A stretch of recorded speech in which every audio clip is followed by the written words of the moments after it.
Hi everyone, this is Dr. Joe with Bits and Pieces. Sharon asked me to talk a little bit about what compassion means to me.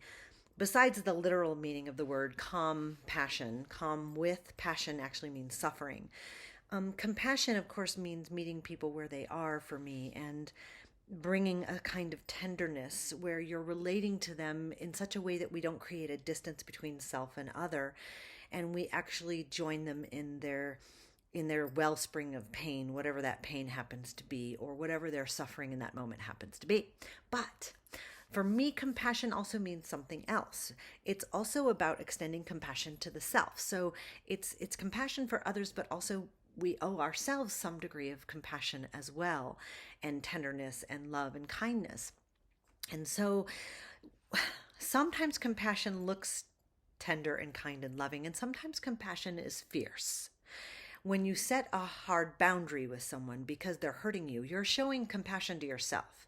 If someone repeatedly says cruel or violent things to you in your grief, and you don't know how else to handle it, it's okay to say, look, that's not my truth, and I really need you to not say that to me anymore.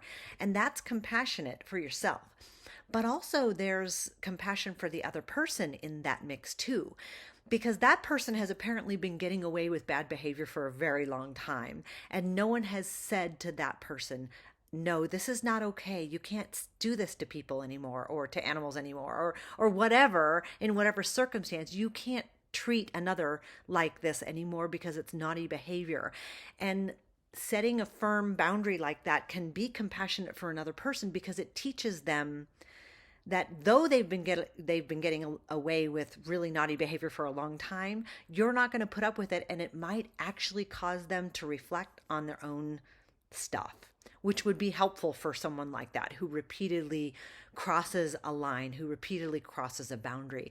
And so for me, compassion is warm and tender and nurturing and gentle and loving, and compassionate can also be fierce and very strong and very bold, and sometimes necessarily so. Sometimes we have to bring out our bigness in order to protect ourselves and be compassionate toward ourselves, and in order to be compassionate to others who have been allowed to get away with bad behavior for a long time. Those are my thoughts on compassion. Thank you for listening. This is Dr. Joe with Bits and Pieces, ahimsa for all beings, and may all know love in their grief.